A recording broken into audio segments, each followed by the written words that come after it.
specifically as you talk about story and identity and kind of what you gained for it, it's a segue into some of the things that we've discussed or talked about even as a team as we were preparing.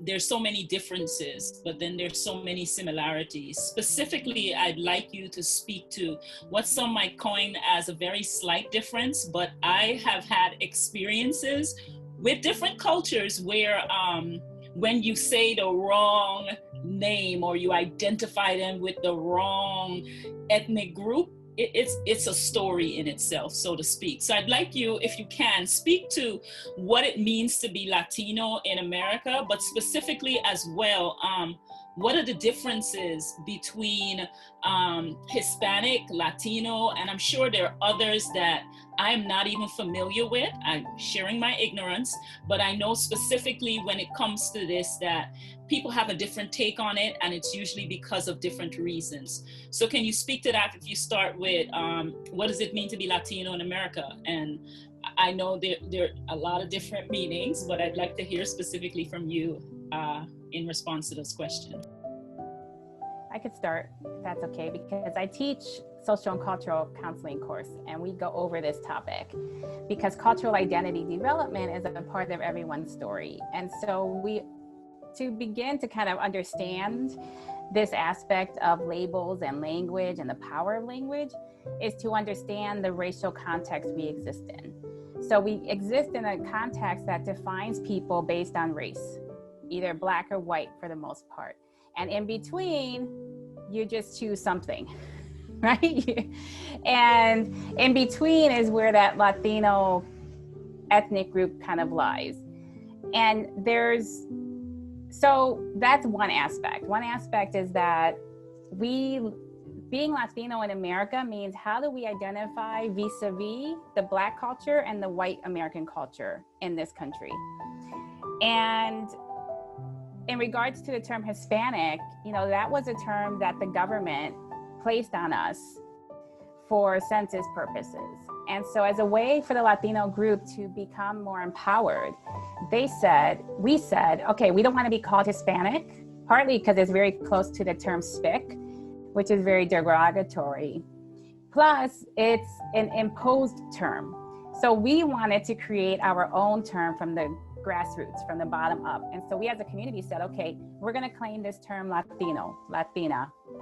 Now it's become Latinx to embrace non-binary gender identities. So Latino being male, Latina being female. Latinx is for those who don't identify as male or female or have a fluid gender identity. And so we've seen this evolution of this term and how complex and how complicated it is. And how that term gives the community empowerment and also helps us to negotiate relationships with other ethnic and racial groups. Right? So on one hand, it gives us a sense of solidarity and unity. And we know within this ethnic group, there's so many variations.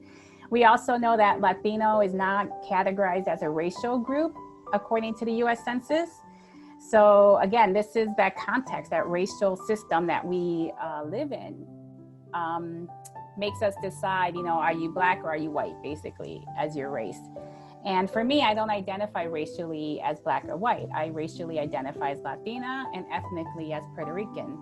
And so that's just the way I've made a compromise for myself. Now, of course, on the census, I just have to choose other and let that be. But I guess the take-home message to all of this is that it really becomes an individualized decision on how to identify and how to label oneself, and then how does that affect your relationships with other communities around you.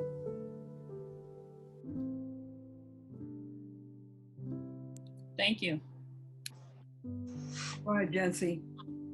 Yeah, I just think that was faithful to the Latino experience. I remember the first time I did a census, and they were asking me, what, am I Latino, Hispanic, black, white, and I just remember putting Latino, Hispanic. And then under race, they asked, are you black, white, other, Asian, Pacific, like all the categories. And I thought to myself, I thought I already answered this question. And it's because it's to what Dr. Anna was speaking about, is that we live, and in America, we identify based on race. For example, in the Dominican Republic, you could be a black Dominican or a white Dominican, right? But the thing that we identify with the most is being Dominican. We are Dominican. So you'll see a black Dominican identify as Dominican. You'll see a white Dominican identify as Dominican. That's not the way we identify here in the United States of America. Some people may say, I'm American, but what they really communicate is, I'm white or I'm black. We identify in America based on race. And so in that transition, of identifying through nationality in many of our countries, that's the way that we identify, into the United States of America that identifies based on race. In that transition, Latinos, a lot of the times, become othered. We don't know how to fit in the context of the United States of America, because we don't even realize that what's happening is that in the Dominican Republic, I am Dominican. In the United States of America, I am a black Latino, right? And so and that's because here in the United States, I have to identify based on race. And I just think that there's a lot to that. I'm not going to say any more to that, but what I do want to communicate is that I believe that many Latinos, whenever they enter the dialogue, the story of the United States of America, we are marginalized and we are othered because the United States, or the dominant culture, they don't take the opportunity to even understand that we identify differently than this dominant culture identifies. And I think that is something that is worth communicating, stating, and actually chewing on. The reason many Latinos don't know how to identify whether it's white or black or other here, it's because they just know how to say, I'm Puerto Rican, I'm Dominican, I'm Mexican. That's where I'm from. That's what I am. That's where my people are from. And so, I just wanted to go ahead and say that. So, Professor Locke, you love stories. So here goes another one. So, I started out my education with a GED. I was a young mom, so I didn't finish high school. And so in my 30s, I started to just think, like, why do I feel so? I didn't feel like I was a nobody or anything like that. I just felt like, I know I'm smarter than this. Let me go get my GED, at least the GED. And I'm telling you, I've never cried more for any other degree but that little square paper that says my name and a GED. And so years passed. And so when I went in to get my GED, it was through a college program, a New York State college program. I ended up at the College of New Rochelle in the Bronx, where I lived for many years. Long story short, what falls on my lap? Do you know, Toni, you can finish your bachelor's. I can? Let me finish my bachelor's. Next thing I know, you seem to love children. A professor says, you speak Spanish, you can become a great bilingual school psychologist. what? All right, let me do it. And I wind up at Fordham University, the only Latina amongst all the Jewish people, right? At Fordham in New York City. So I finished on that, become a bilingual school psychologist. I am just so happy, so ready for the world. My first job, there was a white school psychologist. So I go to meet him, or I don't even remember, but he greets me as, oh, you must be the new gal in the cafeteria. So I have to preface by saying, I never experienced racism. You know, Dr. Anna, when you talk about the white skin and all of that, like I never correlated that in my life, in my thinking, in my processing, that maybe that's why I didn't go through that. So I never really developed the anger and the angst and the hypervigilance about it. So when that happened, I looked at him and I said, laughingly, no, I'm the new bilingual school psychologist, with no, anger, nothing. I really thought that it was an innocent mistake until I'm there for maybe 8 years, and the whole entire 8 years, this man would taunt me and say, oh, you people, or you Mexicans, and then it started to create angst, and you start to feel this hatred creep up in you, like, dude, I'm from the Bronx, I will jack you up.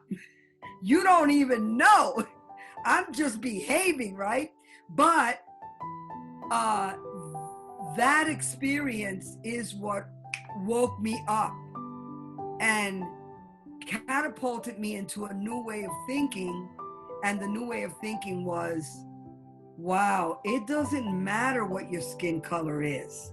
For me, guys, if you're Latino, Dominican, Puerto Rican, whatever, you're gonna feel the backlash from the white race, if you will, right? So I was like, okay, I have to start learning about this. I didn't invest my life in it because it really wasn't my passion, but true, Dr. Anna, I have the lighter skin, the hazel eyes. I didn't ask for this. This is the way I was born. My father is a dark man. My father's a dark man. My mother wasn't that light either. But my grandparents, just my grandfather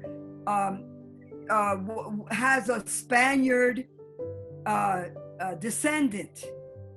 So the name Gines or Gines, the way it's been Americanized, comes from a little town called Gines in Spain. And so he was light skinned and he was very tall and he had the light eyes. And so, genetically, that's how I wound up. But I never made any kind of deal about it because it wasn't anything that I did. But when I woke up to this reality, it was a crude, very awkward, very painful reality. And, but I agree with what Jensy says, we're like in between. We are in between. And, I could never say, oh, I'm white.